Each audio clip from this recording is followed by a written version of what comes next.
Os recordamos que podréis continuar con este debate y hacer vuestras preguntas a los invitados en la página web de Facebook de Burbuja Radio. Nos vemos allí.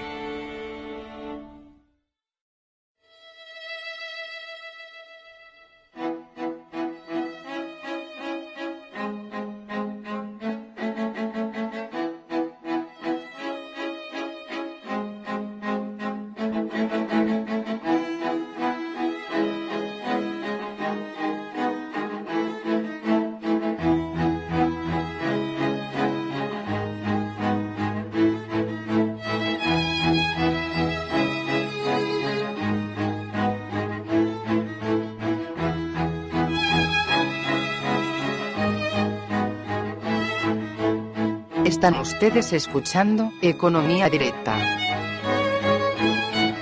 Muy buenas tardes, amigos y oyentes de Colectivo Burbuja. Os doy la bienvenida una vez más a nuestro programa Economía Directa. Hoy contamos como invitados con Eduardo García. Muy buenas tardes, Eduardo. Buenas tardes. Y con Manuel Rey.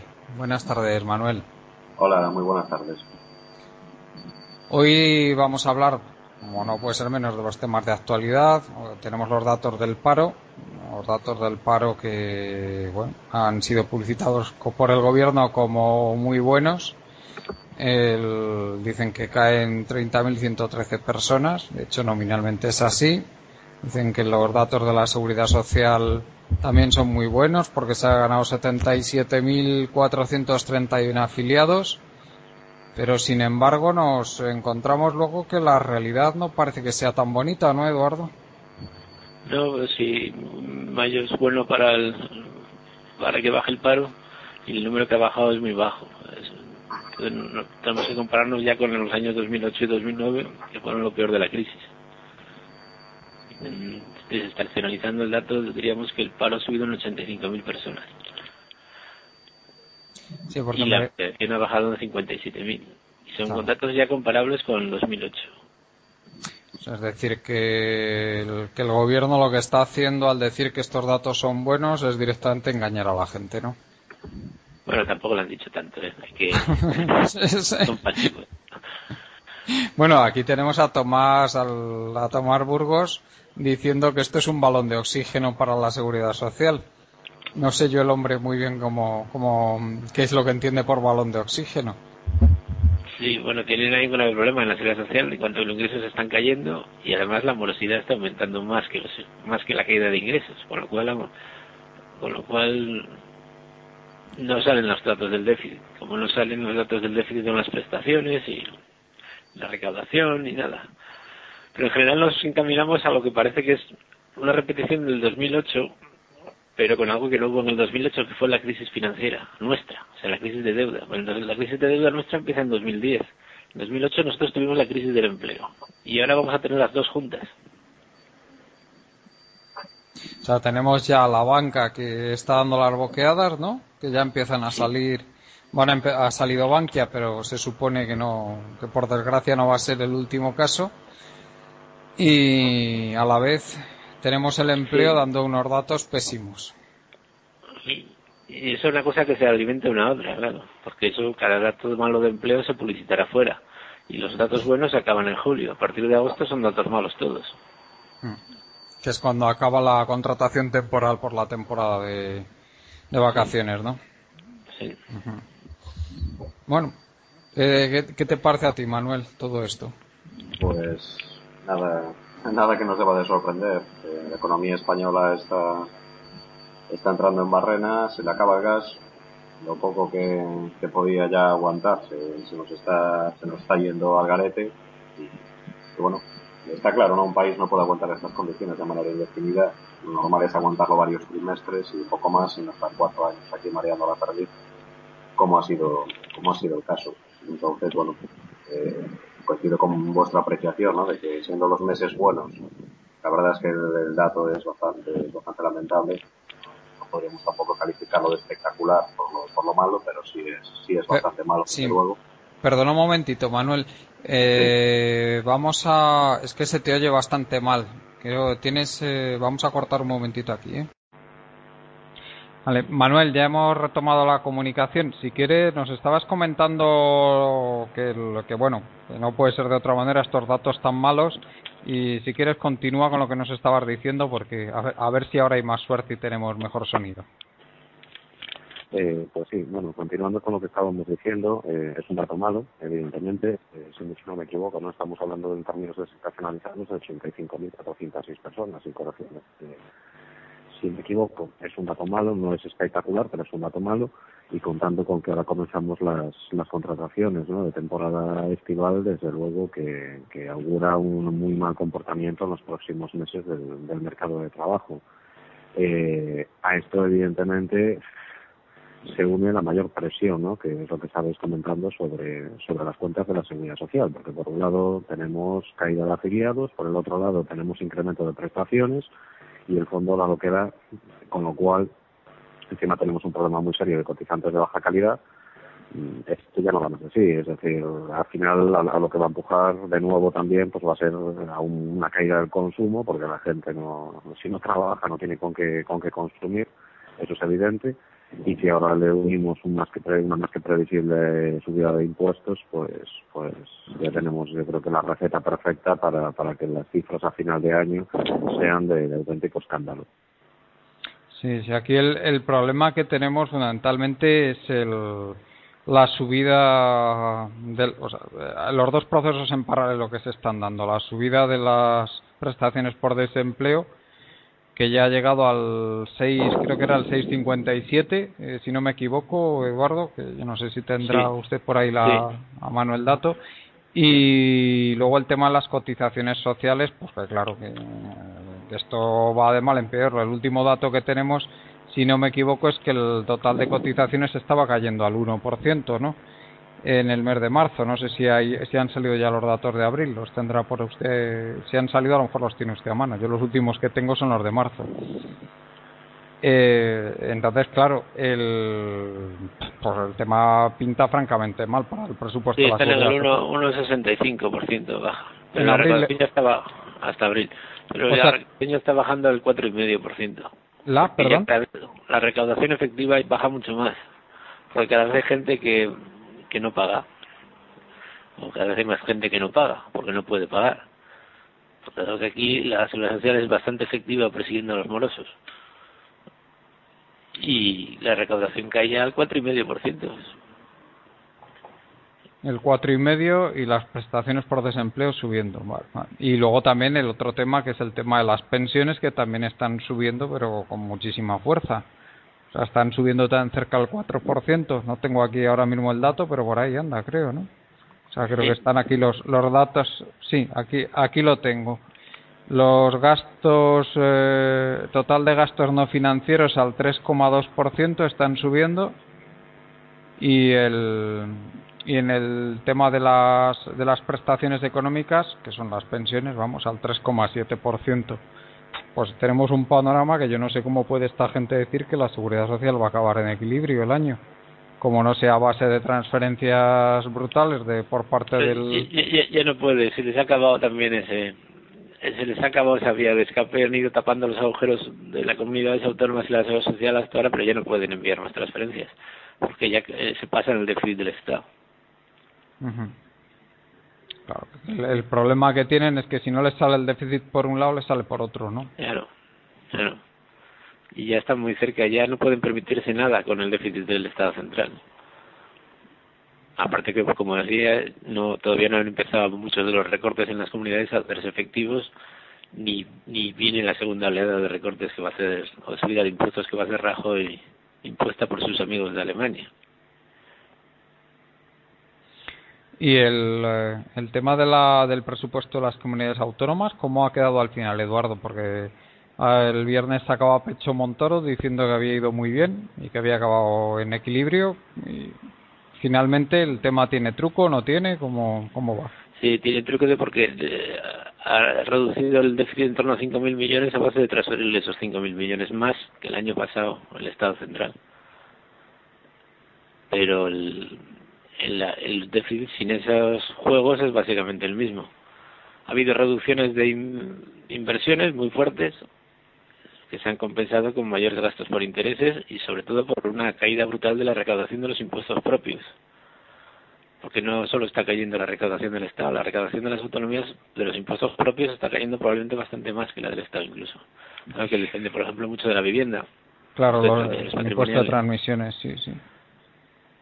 Ya entiendo ya. Y entonces el problema que se está planteando ahora mismo es lo que usted comenta, que no pueden andar camuflando el déficit de las comunidades autónomas pasándose al Estado central y el de la Seguridad Social tampoco, ¿no? Porque entonces lo que ya el margen se les está acabando, ¿no? Sí, y además por dentro y afuera. Y sobre el tema del impuesto de sociedades, que era el único impuesto que parecía que subía con fuerza en los datos de abril, ¿eso por qué ha ocurrido? ¿Tiene algún dato usted sobre por qué ha pasado eso? Sí, yo creo que es cambios normativos, sobre todo la obligación de pagar un impuesto, el primer plazo del impuesto lo obligaron a pagar un mínimo, sacaron esa norma y por eso ha subido.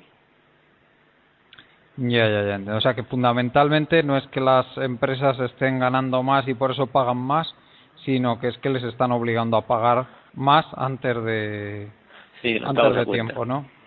Sí. Y supongo que también el tema de la reducción de deducciones que ha habido también habrá influido algo, ¿o eso no? Sí, también.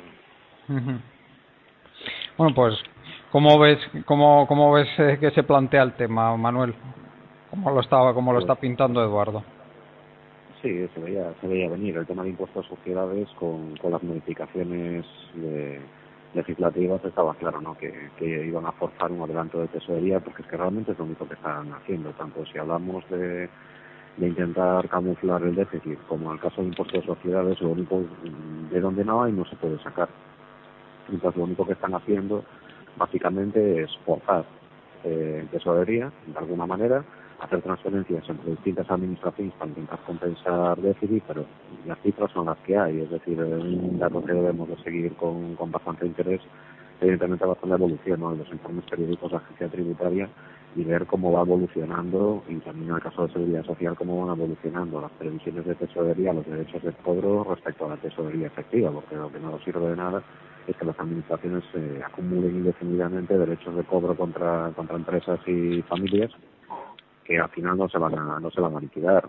Entonces, bueno, ahí se está jugando un poquito por parte de las administraciones, confundiendo un poco a la gente con las previsiones de tesorería respecto a los cobros efectivos, y ahí es donde nos estamos encontrando con una pelota creciente y que además que no tiene solución, porque es que la inmensa mayoría son incobrables. Y a nivel contable, Manuel, ¿cuándo pasa eso a ser déficit? Porque en un principio no pasa a ser déficit, entiendo, hasta que no se considera que son cuentas incobrables. Efectivamente, lo que pasa es que ellos lo van a evitar como sea. Es decir, lo que harán probablemente cuando la pelota, que yo calculo aproximadamente en el caso de agencia tributaria, que a finales de este año probablemente nos iremos en el entorno de los 9.000 millones y creciendo, lo que van a hacer probablemente será lanzar una campaña muy agresiva de intentos de establecer planes de pagos, aunque sean solamente a nivel formal y no real, para no contabilizarlos como incobrables. Es la única vía, o van a retrasar su contabilización como incobrables de manera directa. Ese sería el único truco contable al que pueden acudir para que no compute como déficit.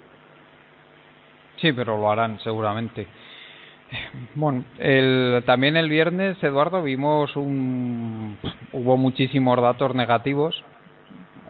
Yo voy a hacer aquí un pequeño repaso, sobre todo, yo creo que son tantos que vamos a ir tocándolos casi por sectores. En industria vimos el tema del PMI de manufacturas, que pegó un buen bajón en el mes de mayo. O sea, vimos que fue el mínimo desde hace 3 años el que se vio. O sea, estamos ya a niveles de mayo de 2009. Es decir, que la industria claramente está pinchando y está pinchando cada vez más. Y luego también vimos que la cartera de pedidos en la industria también cayó hasta niveles de abril de 2010. ¿Esto por qué está pasando? ¿Por qué estos malísimos datos de la industria? Eduardo. Es una crisis de demanda internacional. no es solo referido a eso, está pasando en todo el mundo. Ahora sí, no, ya lo vi, que los datos de PMI de manufacturas eran malos en general en todos lados, pero curiosamente España fue el peor país de todos, ¿eh? No sé si se fijó. Sí, es que aquí la crisis ha pegado un buen acelerón en los últimos meses.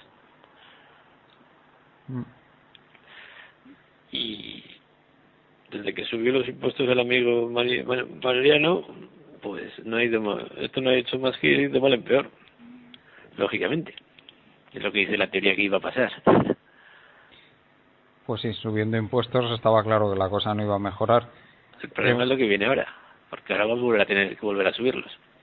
Claro, y es que hay un tema que es bastante curioso, que yo creo que esta gente realmente no son muy conscientes de ello, que ya pasó en Grecia, que ellos empezaron con las subidas de impuestos, los primeros meses parecía que las cosas no iban mal y que iba aumentando la recaudación y que se iba cerrando el déficit, pero sin embargo al cabo de unos poquitos meses la recaudación volvía a hundirse, y esto es porque, claro, el efecto depresivo que tiene sobre la economía las subidas de impuestos no se manifiesta inmediatamente, porque la recaudación no es la recaudación del momento en que se recauda, sino la recaudación de varios meses anteriores, ¿no?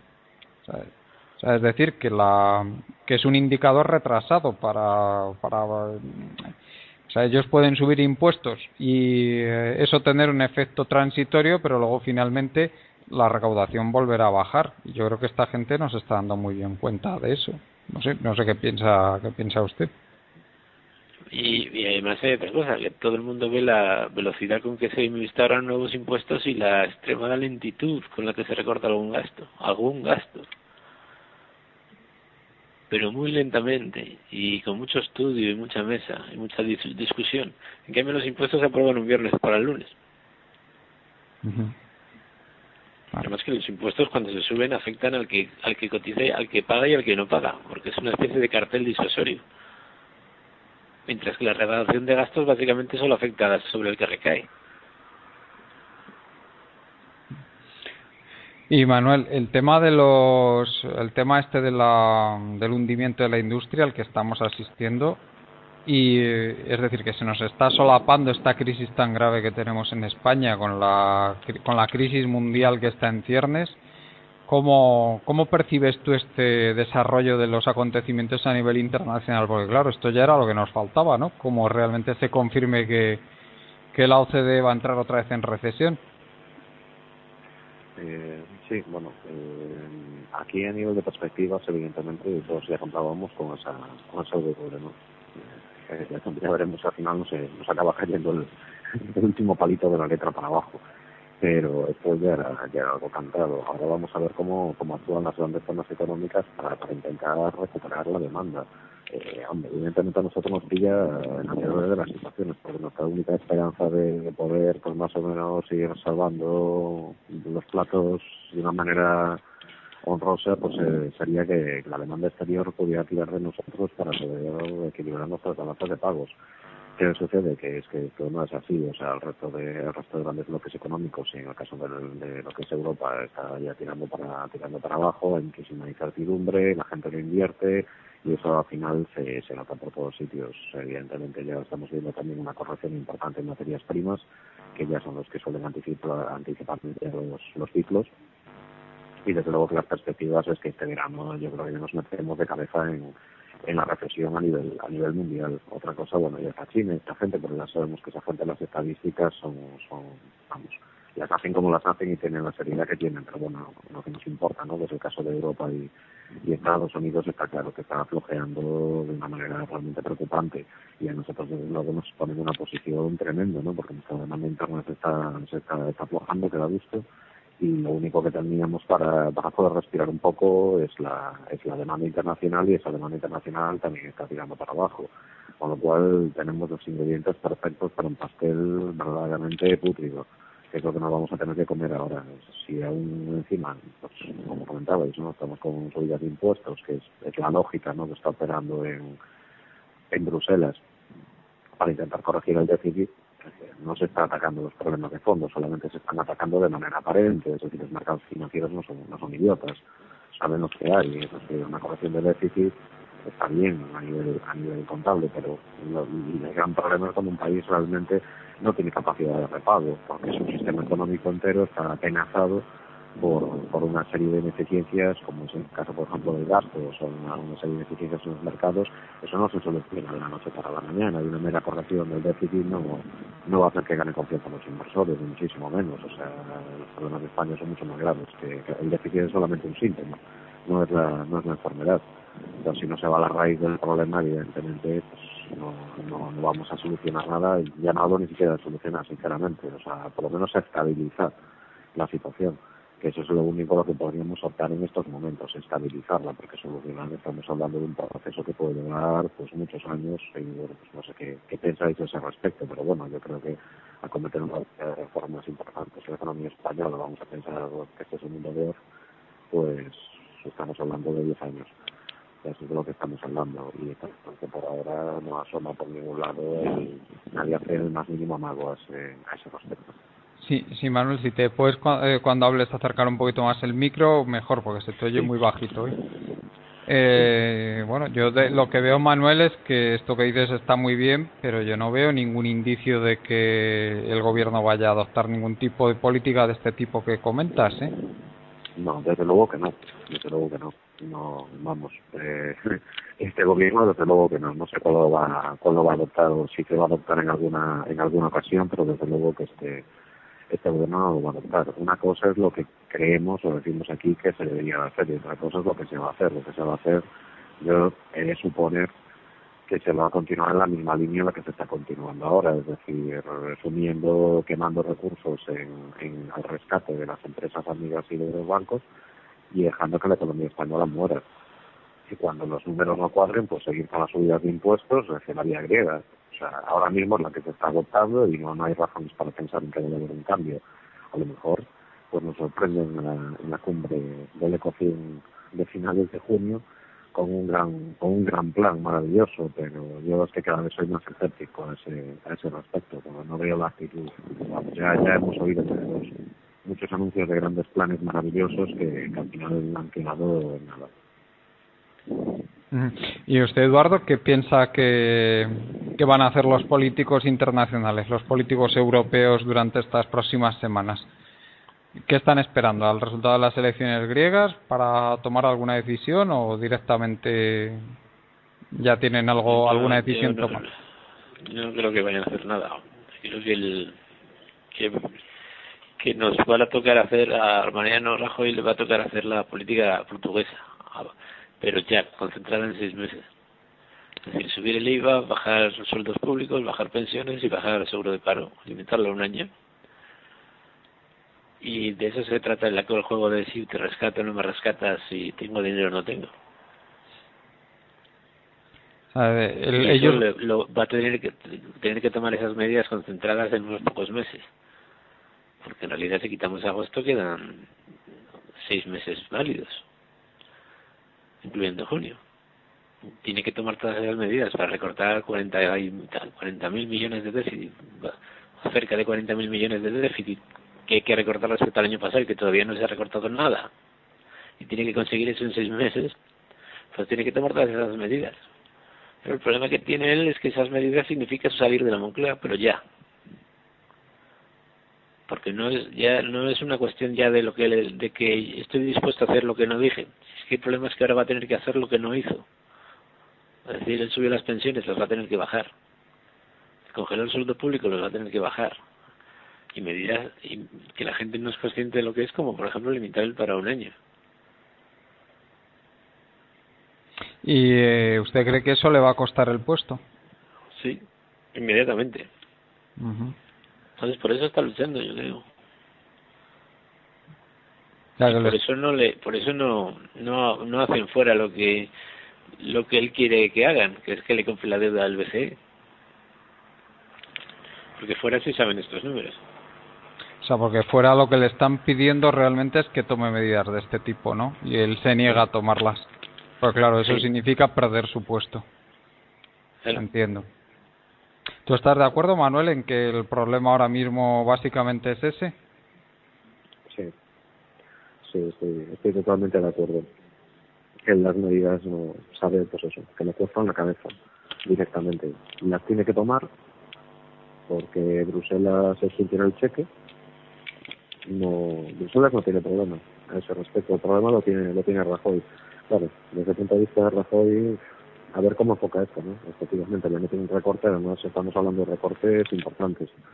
No estamos hablando de recortes del 2 o del 3%. Aquí, para empezar a estabilizar el déficit, tenemos que ir a unos recortes tanto de pensiones como de sueldos de trabajadores públicos, como de gasto corriente muy agresivas. O sea, tenemos que ir ya a cosas muy fuertes. Y evidentemente, pues sí, está claro, en el momento en que saque un par de decretos ley con estas medidas de recorte, se le echa a todo el mundo a la calle, porque bueno, pues la gente sigue en modo quien se ha llevado mi queso, y porque es así, es decir, las movilizaciones que ves en la calle, pues ves a la gente aplaudiendo un modelo de mercado laboral que los tiene confinados en el paro, y lo defienden, que eso no deja de ser paradójico, ¿no? O sea, aplauden con las orejas lo que les tiene de manera indefinida en el paro.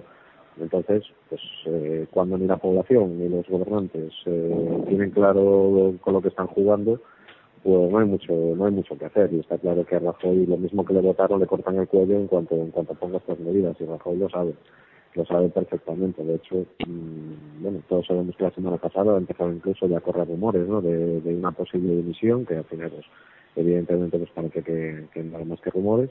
Pero bueno, que ya el ambiente se está calentando. En el partido, su equipo está totalmente quemado, porque está quemado, y en el Partido Popular pues hay muchos nervios. Sí, creo que Eduardo tiene algún problema de sonido. Vamos a tratar de recuperar la conexión con él, ¿eh? Un momentito. Yo el problema fundamentalmente, Manuel, el que veo aquí es que el PP ahora mismo debe estar en una situación de pensar que el PP debe estar en una situación, ya hemos recuperado a Eduardo, en una situación de pensar que van a seguir el mismo camino que han seguido sus compañeros en Grecia, ¿no? Es decir, sí, sobre todo después de Bankia. Porque, ¿sí? Sí, Eduardo.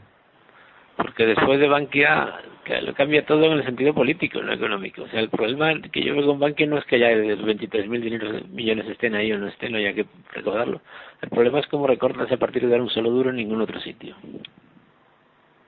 Es un problema político. Y por eso el problema de Bankia ha sido es lo que ha desatado la crisis de deuda. Pero ese doble sentido, no en el sentido de que no vamos a tener dinero para salvar a los bancos, sino de que no vamos a poder estabilizar el presupuesto ya, porque no va a haber voluntad política para recortar. Pero es que, de todas maneras, Eduardo, hay que darse cuenta, si ahora mismo estamos destruyendo un promedio de, yo qué sé, 60.000 empleos por mes, más o menos, sin haber recortado todavía el gasto, ¿a cuánto se iba a ir la destrucción de empleos si recortaran los 40.000 millones? ¿A 100.000 al mes? Sí, pues nos vamos a otro 2008. Es que, pero yo creo que muy tontos son, pero tanto como para no saber eso, seguro que no. O sea, eso lo tienen que saber, entonces no me extraña que se resistan. O sea, aparte de lo impopulares que son las medidas, es que el aumento del paro, vamos, imaginemos que ahora empezaran a recortar una media, pues eso, de 6.000 millones por mes de aquí a final de año. Que eso ya directamente nos iba a meter en un otoño pues igual que el del 2008, ni más ni menos, lo que dice usted. O sea, de cargarnos 600.000 empleos en el último trimestre del año. Sí, esa es una posibilidad muy cierta, incluso es optimista. Claro. Que esta decisión la va a tomar Europa, no la va a tomar el Partido Popular. Lo tiene tan fácil Europa como decir no hay el TRO. O lo haces o no hay el TRO. ¿Cómo sale el Partido Popular de ese dilema? Me gustaría, no sé, es una pregunta que os lanzo. Sí, ahora mismo la banca española necesita otra LTRO por narices. No hay LTRO. Tú mismo o haces los recortes o no hay LTRO. Y no estamos hablando de un problema que sea 20 meses vista. Estamos hablando de ahora junio. No, ya. Tiene que tomar la decisión ya. Pero decir, toma, este es el texto del decreto ley. Pero si algo enseña esta crisis es que no faltan voluntarios a jefe, aunque sea por 2 días. No tiene por qué ser Mariano el Rajoy el que los haga, puede ser cualquier otro del PP. aunque lo aguante 3 meses, en un proceso ya argentino. Pero la cuestión es que ¿por qué nosotros tenemos derecho a mejores condiciones que los portugueses o que los griegos? No, evidentemente no. Sí, o que los irlandeses, lógicamente, sí. No, si es que es así. Es que no tienen por qué darnos mejor trato. A mí lo que me estoy planteando yo es si esta gente se va a hacer el harakiri o no. Es una cosa muy curiosa. ¿Usted qué piensa, Eduardo? Sí, porque ellos viven en otro mundo, ellos se ponen en lo mejor y todo eso, y sí se lo hacen, así se pasa en Grecia. O sea, ellos creen que no les va a pasar lo que a los griegos, ¿no? O sea, Bueno, creen que a ellos que aquí va a ser diferente y que todo va a salir bien y que contra los medios de comunicación y demás, pues puedes tener lo peor que te puede pasar es que pierdas las elecciones y luego dentro de 4 años vuelvas, pero vamos, nada catastrófico. O sea, es decir, que ellos se van a poner en plan, yo aquí controlo todo, al que se mueva lo corro a gorrazos, ¿no? O a hostias, hablando mal y pronto por las calles. Tienes una coletilla, dice, usted defiende la salida del euro, todo el que se ponga a esto. O sea, todo el que se ponga, perdón. Todo el que se ponga las medidas defiende la salida del euro. Sí, ya está. Ya entiendo. O sea, que el que sería pues catalogarle de antipatriota, ¿no? A todo el que se oponga a las medidas. Sí, hombre, también ayuda el kabuki de que son medidas impuestas desde fuera. Claro. Que hacen el de policía bueno y policía malo. Entonces aquí los de aquí siempre quedan como buenos. Hemos intentado resistir, que eso lo han hecho mucho en Portugal y en Grecia. Hemos intentado negociar, nos pedían 10, hemos conseguido que nos quiten solo 8. O sea que fíjate qué buenos somos.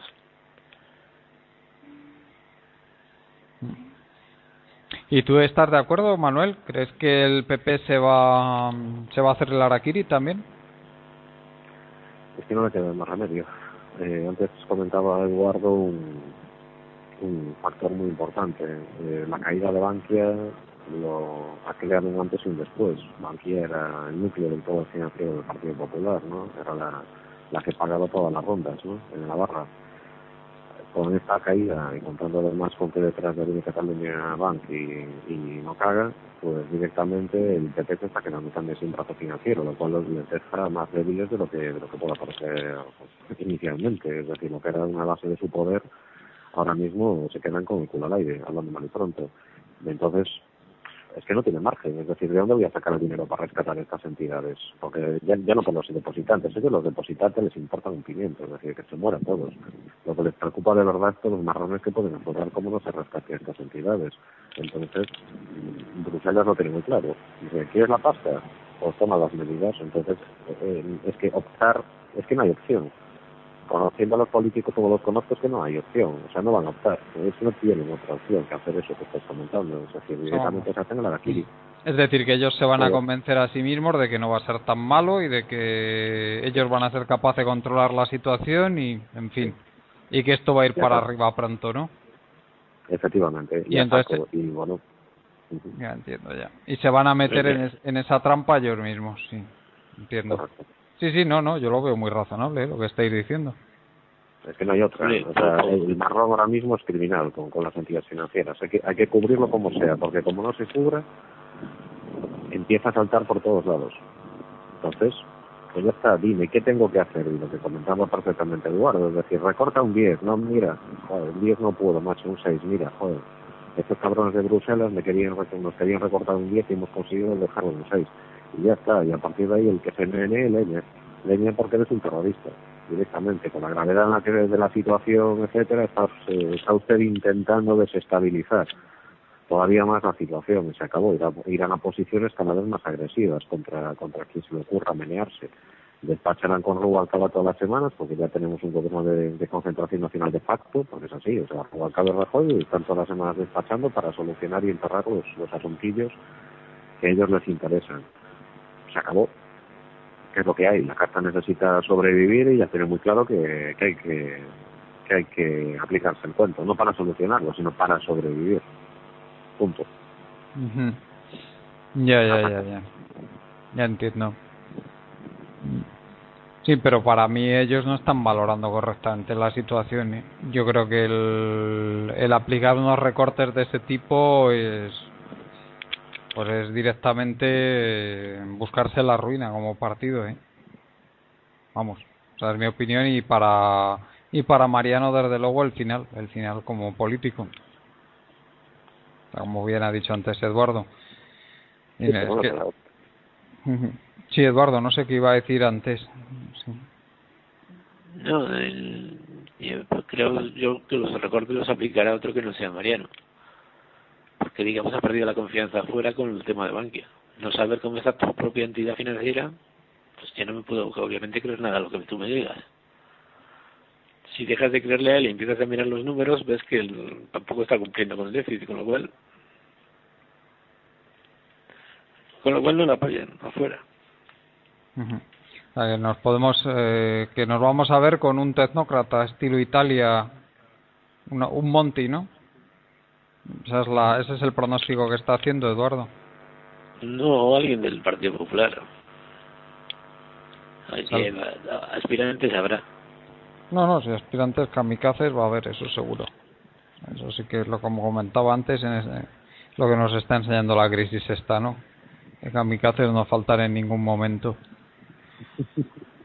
El tema del crédito, que haya seguido contrayéndose de esta manera, que evidentemente esto está muy ligado a la contracción de la economía y de la demanda interna, ¿cómo lo juzga? ¿Cómo puede ser posible esto después de haber metido más de 300.000 millones de euros con las LTROs, Eduardo?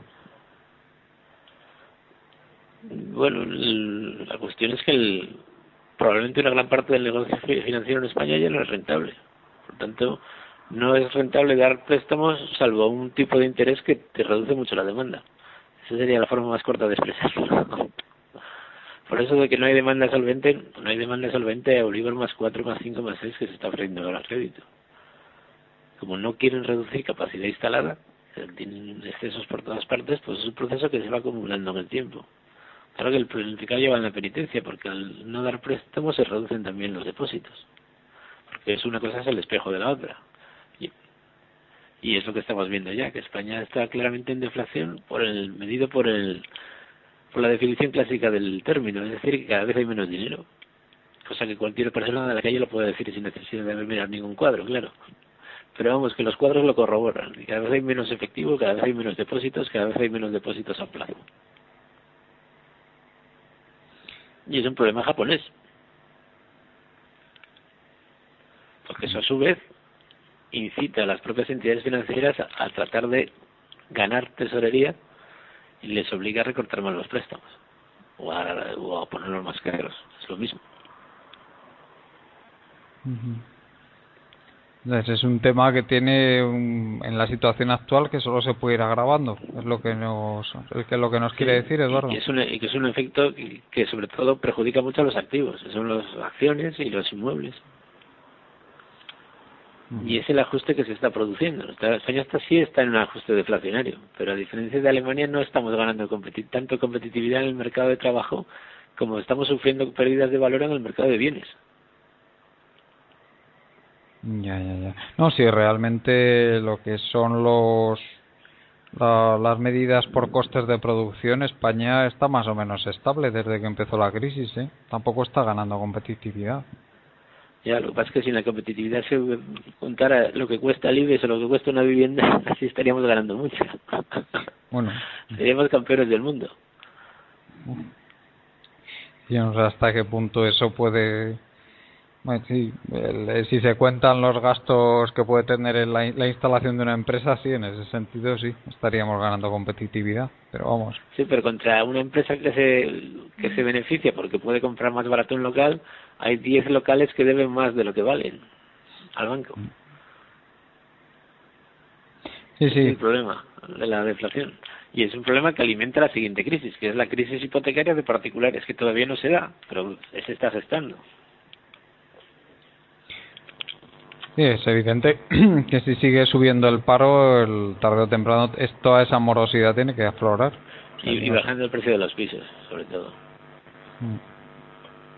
Que es la diferencia que en Irlanda se dijo igual, que el problema eran 4 promotores descerebrados, que en cuanto eso se purgue, pues ya todo iba a ir bien, y ahora es cuando les está estallando, después de que los precios, los pisos y la vivienda haya caído a un 20 y pico % más que aquí, ahora es cuando está surgiendo muy fuerte la morosidad particular, al nivel de que tienen que volver a renegociar el plan de rescate o cerca. ¿Y más dinero en los bancos. ¿Y eso por qué razones? ¿Por qué en Irlanda está pasando eso? Pues simplemente es un efecto de que gente que se queda en paro sigue pagando, se acaba la prestación y dejan de pagar. Es un efecto que lleva mucho retraso desde la crisis. Más aún si los precios de la vivienda también bajan. Entonces tú puedes pagar, gastar tus ahorros, gastar la prestación, poner la vivienda en venta, seguir pagando, pero llega un momento que entonces ya son retrasos de meses o incluso años respecto a que aparezcan los primeros problemas. Porque no es que los particulares paguen siempre, sino que eso aguanta mucho más, que no es lo mismo. No es lo mismo porque, digamos, la crisis del 93, donde ellos sacan sus experiencias, no duró lo bastante como para que ese efecto se diera. Ni la caída de la vivienda fue tan importante como ahora, ni de lejos. Entonces ellos están usando un modelo, lo que ha pasado en esta crisis financiera, están usando un modelo que les va a fallar porque las condiciones ahora simplemente son distintas, mucho más severas. ¿Estás de acuerdo, Manuel, con lo que está diciendo Eduardo? Totalmente. De hecho, eso es un tema que yo creo que veníamos hablando por mucho tiempo. Es decir, las entidades financieras, el enfoque que le han dado después de la crisis del 93 y han subestimado totalmente la profundidad de la crisis. Entonces, la pelota que se les viene encima, vamos, si se creen que tienen problemas, esto no acaba ni de empezar. Evidentemente, el proceso deflacionario es imparable, porque es imparable.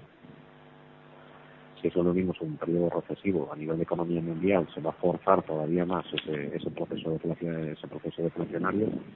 Las subidas de impuestos ayudan indirectamente incluso a ese proceso deflacionario, porque todo lo que son activos realmente que nadie quiere, o sea, se va a forzar. De hecho, se está viendo, o sea, a pie de calle, la pie de entidades financieras ya se está viendo, o sea, las disminuciones, las bajadas de precios. Pues hombre, yo he visto casos de promociones grandes que los bancos han metido rebajas de hasta el 40 y primero los tenían a la venta por el precio oficial, luego después metieron alguna rebaja de 10 o 15, pero aún así la gente no picaba y se han lanzado, y algunas entidades financieras que se han lanzado de manera masiva al alquiler, y el alquiler como opción a compra, pero es que han metido rebajas en poco más de 4 meses de cambio de las cuotas, que directamente ya la entidad financiera se está yendo lo que tiene de carga hipotecaria promotora para poner los moldes, o sea, en la carrera de entidades financieras, a ver quién vende primero o quién se quita el molde o quién lo pone en explotación primero, ya ha comenzado. Que la gente no se equivoque, esto no es una cuestión que va a empezar dentro de 1 o 2 años, la carrera ya ha empezado directamente, y hablo de rebajas muy fuertes, pero muy fuertes a ese nivel. El problema que hay, claro, que eso va a crear una subclase social. Lo mismo que antes había una subclase social de compradores de pisitos, ahora va a haber una subclase social de inquilinos de pisitos. Es decir, estoy en este pisito y me lo dejan amueblado y estoy aquí hasta que encuentran frente otro que me lo deja un 20% más barato. Esa gente no va a comprar ni a tiros, pero es que ni a tiros. No va a haber manera de que compren. ¿Por qué? Porque se están viendo, y de hecho se está viendo, que se encuentran progresivamente, ¿no? Propiedades más baratas. Y nadie es tonto, o sea, nadie va a coger. Y no solo eso, Manuel, que si haces las cuentas, la gente es que antes era lo que era el pánico comprador que sucedió durante la burbuja, era que es que ahora cada mes que me espere para comprar estoy perdiendo dinero, era lo que pensaba la gente. Entonces a la gente que estaba alquilada le surgía el pánico comprador, y ahora precisamente es lo contrario. Es decir, yo es que cada mes que esté alquilado estoy ganando dinero, porque el piso donde yo compraría en caso de que comprara, pues el piso que yo compraría en caso de que comprara, pues está bajando de precio cada mes. Entonces claro, en esa situación yo creo que la gente hasta ahora no se estaba enterando, la mayor parte, de que, o sea, no hacía esas cuentas, pero ya las está empezando a hacer. Sí, además hay un detalle más importante, que ha habido problemas, he conocido problemas gordos en algunas grandes promociones, porque el banco está alquilando a unos precios, 4 meses después le pegó un rebajón del 50%, se armó una pelotera con los primeros finos porque decían, oiga, actualicen usted el precio, no, porque no puede ser, o sea, unas peloteras impresionantes. Hasta ahora estamos hablando de promociones de 1.000, de 2.000 y de 3.000 viviendas. Y que el banco directamente está, pero a saco, o sea, rebajándolas prácticamente, está en modo, ¿tú cuánto puedes pagar? Tanto, para adentro. Directamente, claro, la gente que ha alquilado a precios que son casi el doble, pues tiene un cabreo de narices, lógicamente, dicen, oiga, a mí me están cobrando el doble que y por un piso que es exactamente igual. Pero eso se está produciendo, y ojo, que las entidades se están colando, han iniciado ya ese proceso de pánico vendedor, que los particulares no se están enterando de una, que la inmensa mayoría de particulares continúan subidos a su precio y no están dispuestos a ceder. Sí, Eso es la muerte, Eso es la muerte para el vendedor. Es verdad, sí.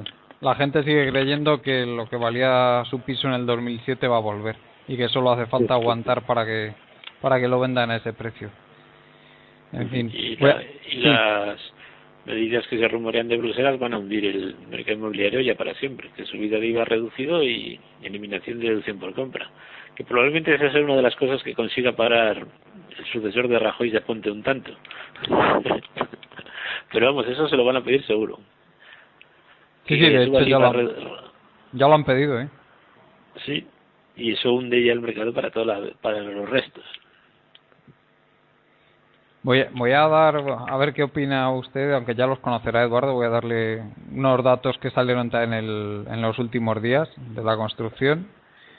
El consumo de cemento de abril, el peor abril desde hace 46 años. O sea, estamos hablando de 1964. No habíamos nacido ninguno de los que estamos aquí en esta... En realidad desde que se empezó a contar. Pues sí, prácticamente. El descenso alcanza ya el 76% desde el mejor abril, que fue el del 2006.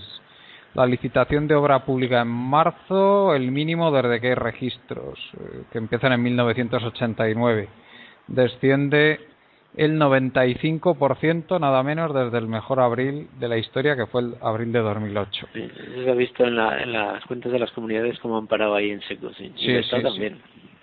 Los visados de obra nueva, el peor abril desde que hay estadísticas también, 4.800 viviendas, el 95% de descenso también, igual que en obra pública, desde el mejor abril que fue el de 2007.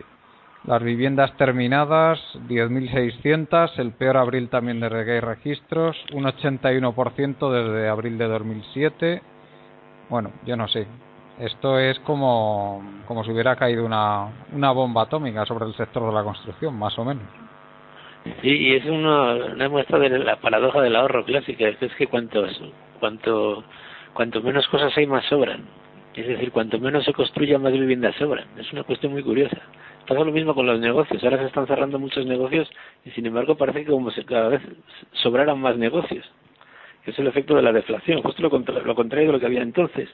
En el ciclo alcista, que parecía que siempre había escasez de vivienda, escasez de negocios, y ahora es al revés. Se cierran negocios y cada vez sobran más negocios. Se construye menos vivienda que nunca y cada vez sobra más vivienda que nunca. Ese es un efecto típico de la deflación, es muy curioso. Sí, y Manuel, ¿tú qué tienes que decir del tema los datos estos que hemos dado? Estos demoledores, o sea, sería para imprimirlos en pancartas y colgarlos de las promociones, ¿no? que están en manos de los bancos.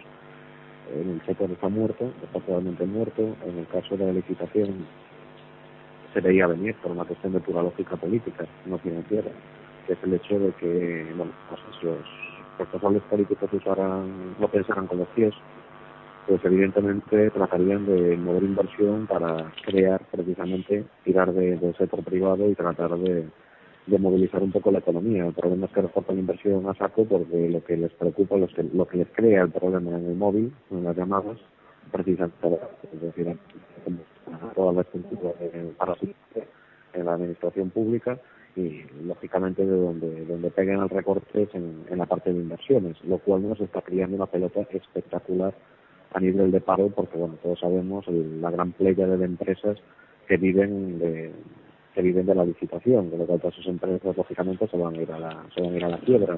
Lo único que la sostiene ahora mismo es que la banca, pues como muchas veces que Juan Carlos ha expuesto, se dedica a sostener, ¿no?, las operaciones de crédito ruinosos que tienen empresas, porque les deja un sitio en el balance impresionante. Claro, el problema es que ahora mismo la banca también tiene otro problema, ¿no?, que es la falta de liquidez y que cada vez va peor, con lo cual tenemos todo cogido por hilos y esos hilos más pronto o más tarde se van a partir. Si no queda más remedio, hoy veíamos de la noticia, ¿no?, de que la banca va a entrar bajo el canje de deuda por acciones, es decir, ya están entrando en las compañías, que es la última fase de la insolvencia, es decir, cuando tienes un moroso de tamaño gigantesco, pues la única manera que tienes, como no tiene manera de pagarte lo que te debe, pues ejecuta las acciones y te metes dentro del agujero para intentar salvar los muebles. Es decir, a ver Manuel, espera un momentito, me estás diciendo entonces que si un banco tiene deuda con una constructora, lo que va a hacer es cambiar la deuda por acciones de esa constructora. Sí, es la única manera ya. Ya no hay capacidad para pero seguir hablando. Y eso son empresas en su mayor parte que no valen nada. Pero tienes que hacerlo, es decir, es que no te queda otro remedio. O sea, ¿cómo recuperas? La metes al concurso, queda destrozada, me quedo con todo y le intento dar el pase como pueda. Es que no hay otra manera. Y me vuelvo, pues puedo hacerlo mediante compra de acciones y conversiones de deuda, préstamos participativos a efectos contables, y Eduardo estará de acuerdo. Lo que tengo es un tirón para arriba impresionante de los fondos propios, con lo cual aparentemente esa compañía es solvente. Claro, en un año revienta porque se come todos los fondos propios en 0,5. Pero es una jugada que, bueno, te puede permitir ganar un añito. No le queda otra opción a la banca. Se va a meter de cabeza en todas las empresas, grandes y pequeñas, que tengan sietes importantes, pues cogen y se meten, hacen canje por acciones, toman el control y la capitalizan contablemente, no realmente. Pero vamos a ver, Eduardo, yo lo que entiendo es que si la banca adopta esa estrategia, si la crisis se sigue agravando, que es lo que estamos nosotros pensando, finalmente lo que va a conducir es a que quiebre todo el sector financiero. Sí, pero es el cambiar un día para ganar, cambiar un mes para ganar un día. Y eso lo añádasele otro factor, que es tener 1 billón de euros de hipotecas o un Euribor que pronto va a estar por debajo del 1. Entonces, hay que tener, eso va a ser como tener el preferente de Caja Madrid, tener ese billón de hipotecas. No tienen beneficios, no tienen ingresos. Entonces, eso es un factor que lleva pues a lo que dicen los alemanes, dependencia crónica del Banco Central, que están intentando parar ahora. Que la están intentando parar, pero vamos, que tiene esto un aspecto de que lo van a que vamos, que yo no creo que sean capaces, o sea, porque se les hunde todo como corten la teta al Banco Central Europeo. Ya, pero la alternativa es que dentro de 4 o 5 meses el préstamo a los bancos de España sea el 100% de su activo. Ya, sí, así es que como sigan por este camino, de aquí a final de año, al final toda la deuda española, toda la deuda exterior española va a ser propiedad del Banco de España, sí. Esa es la alternativa y yo creo que es lo que quieren evitar. Sí, por eso no han hablado nada ya lo dijo Draghi, que ellos ya no podían dar más de sí. Sí, claro, es que tampoco ellos lo podían haber hecho eso con Grecia, Portugal y Irlanda, les habría costado bastante poco y no lo hicieron, Sí. O sea, ellos llega un momento que paran. Y probablemente ese momento ha llegado. Y de ahí las discusiones de rescate o no rescate. Son esos varios factores. Nuestra marcha económica, nuestra posición ante el BCE y lo que ven los de fuera. En fin, ha habido un dato, Eduardo, que me ha preocupado especialmente de los que salieron estos últimos días, que supongo que habrá visto también, que es el de ventas de las grandes empresas. Recordemos que las grandes empresas en España, que son las que venden, por definición, son las que venden facturan más de 6 millones de euros, si hablamos con propiedad, pues generan más o menos la mitad del PIB del país y tienen más o menos la tercera parte de los puestos de trabajo del sector privado, y cayeron el 7,5% en abril.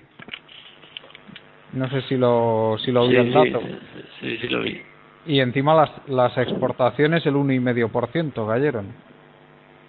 Yo creo que Sí. eso es todavía peor, porque las exportaciones ya casi podríamos decir que el 100% de las exportaciones son de estas grandes empresas.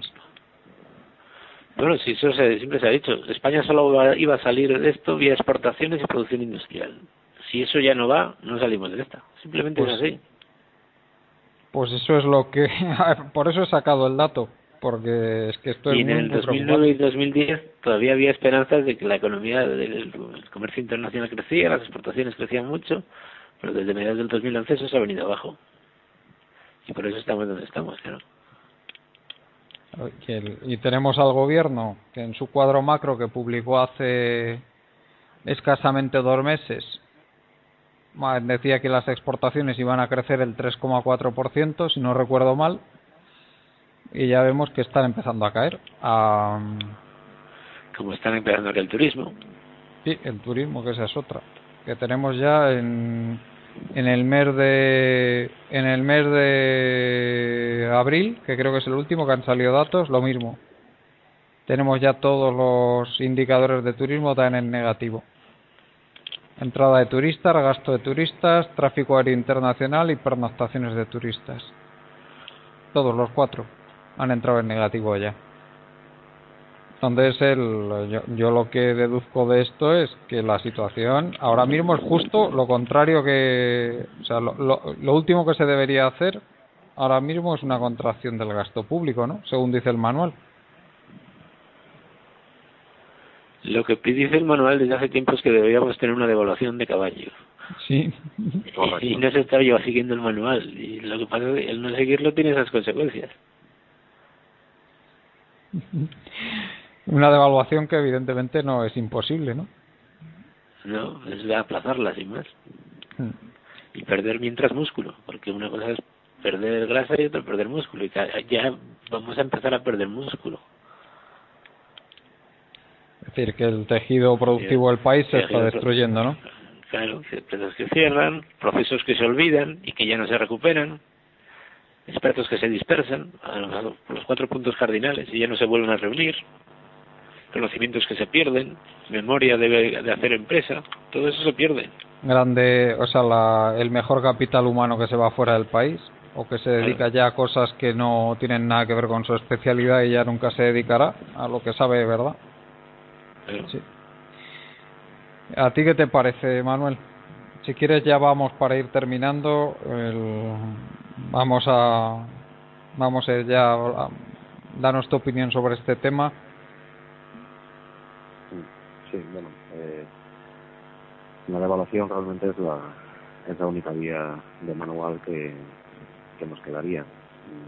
Porque evidentemente, tal como en principio parece que pinta a nivel de Unión Europea, no hay voluntad de forzar se podría, o sea, 2 vías son válidas, es decir, sí se podría contemplar una vía de salida a través de la Unión Europea, pero no hay voluntad por parte de los políticos. Hay una descoordinación total y absoluta, aquí cada uno está a lo suyo. Entonces la otra vía independiente, digamos, para España es la devaluación, con todas las consecuencias, claro.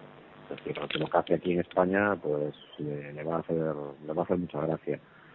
Es la única vía, o sea, en principio, salvo que, por ejemplo, nos queda una vía intermedia, ¿no?, que es empezar con los planes de rescate, pues que nos vamos con la griega.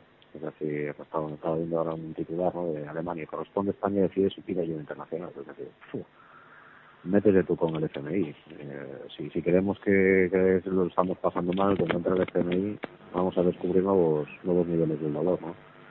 Entonces, y eso al final va a acabar como va a acabar, es decir, con una salida de España. Es decir, si vas a salir ya del euro, o sea, ya hay control todo el proceso, que no te lo controlen otros. Pero bueno, volvemos al problema de siempre, ¿no? Regresamos al inicio.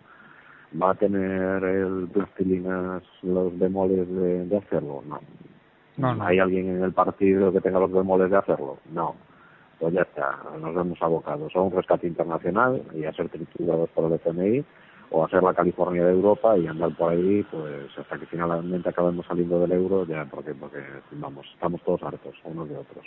Sí, pero el problema, Manuel, es el daño que se va a producir entre tanto a todo el capital humano y al tejido productivo del país. Sí, por eso les importa una ida a esta gente. O sea, es que aquí nadie está teniendo en cuenta, nadie tiene sentido de Estado, nadie está teniendo en cuenta los intereses de 46 millones españoles. O sea, les importa un pimiento aquí, como si pasamos hambre. Eso no es un problema. O sea, Rajoy cobra todos los meses y Merkel también, y viven cojonudamente. Es decir, si realmente su sueldo saliera de las decisiones, de la eficacia de las decisiones que tomaran, o fuera su paz la que está en juego, evidentemente otro gallo cantaría, pero es que no es el caso. O sea, ellos no tienen problemas. La Cospedal tampoco tiene problemas. Acaba de colocar a su maridito. A las horas ya 3/4 de lo mismo. Ellos no tienen problemas, los problemas los tienen otros. Eso es así. Ahora, en el momento en que la gente empiece a revolverse, pues serán unos terroristas y unos conspiradores y hay que llevarlos al rego a base de jarabe de palo. Ellos no lo van a ver así. Eso es así.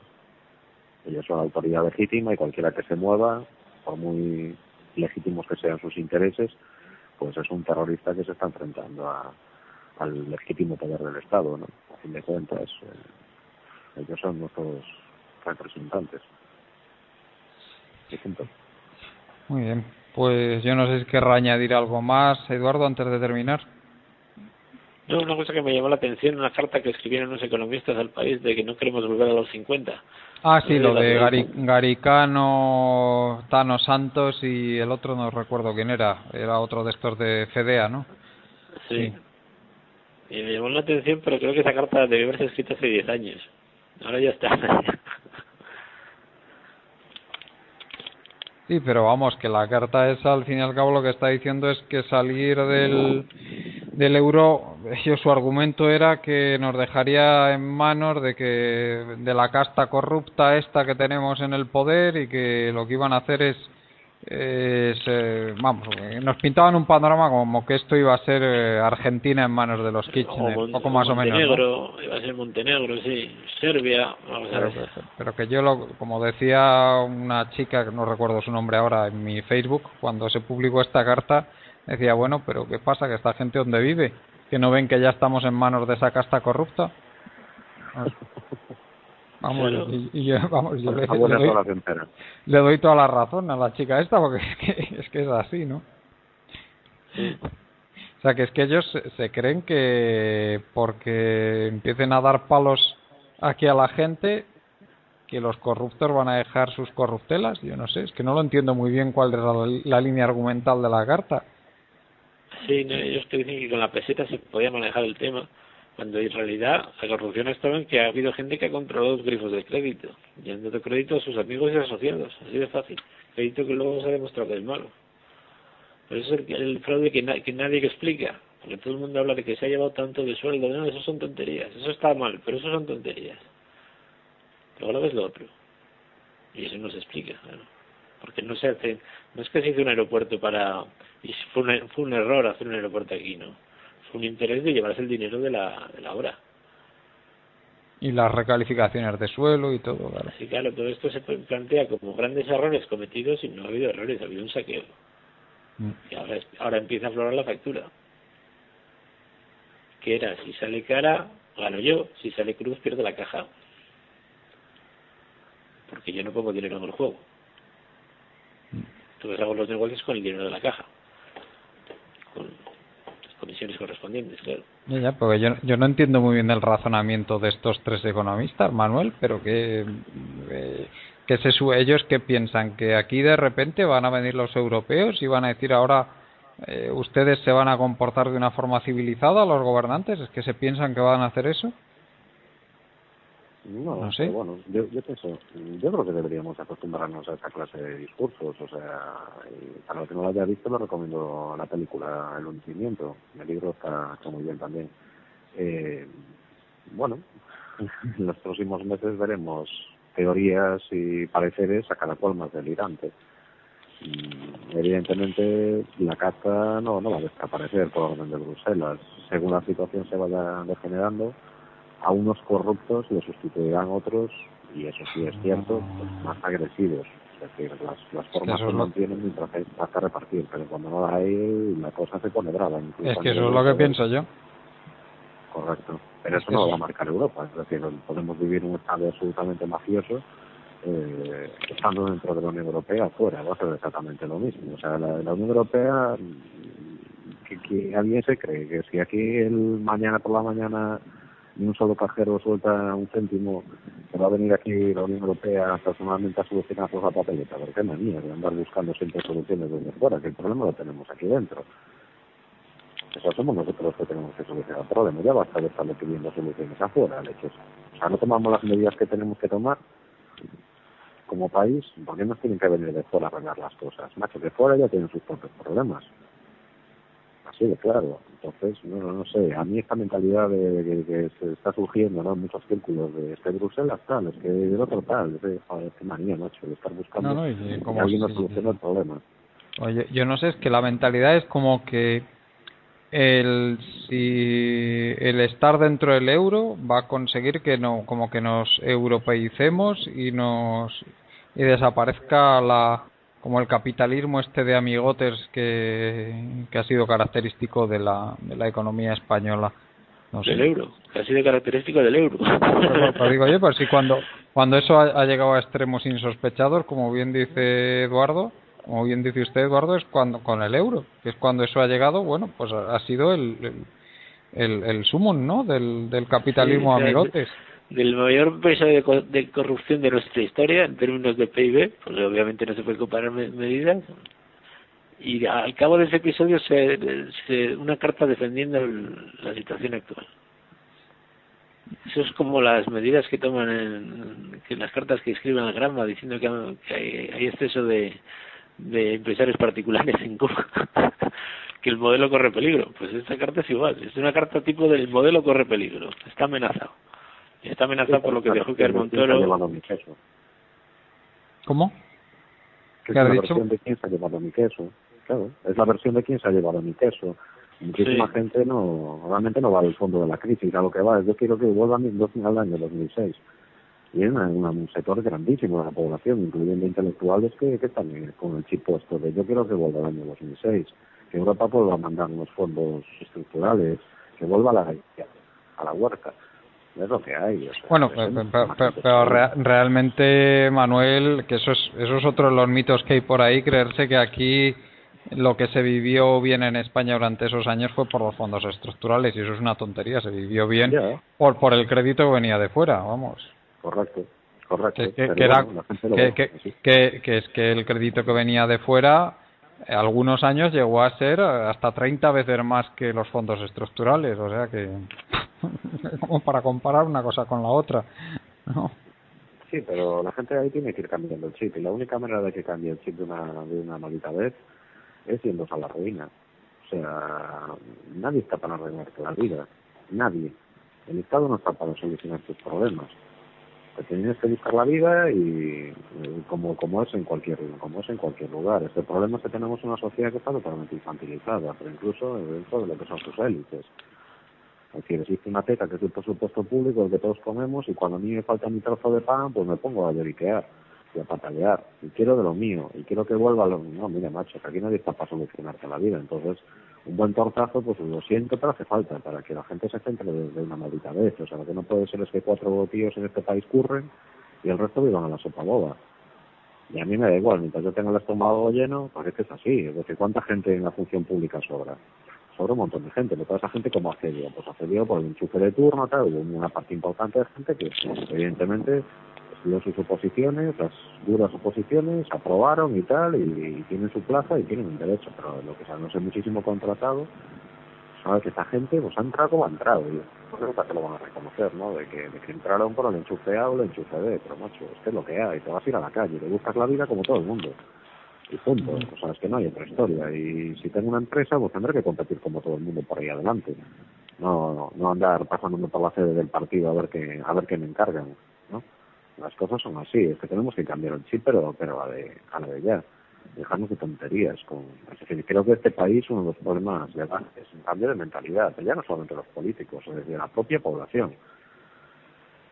que el dinero público no sale de la nada, no tiene una máquina de generación de dinero. Los problemas no te los soluciona nadie, que te los tienes que solucionar tú. Luego habrá gente que está en circunstancias especiales y como sociedad pues tenemos que aportar a un fondo común para ayudar a esa gente, que es lo que marca la diferencia entre una selva y una sociedad civilizada.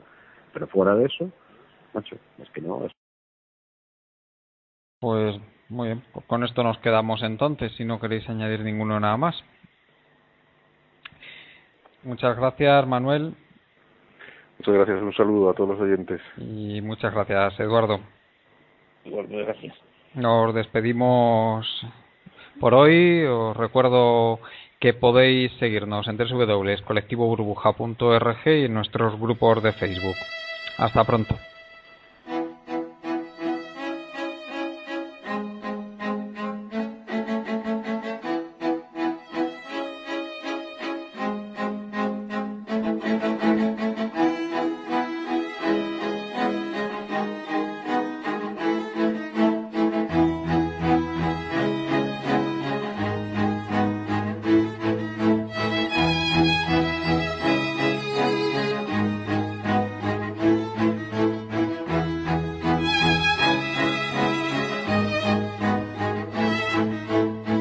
Están ustedes escuchando Economía Directa.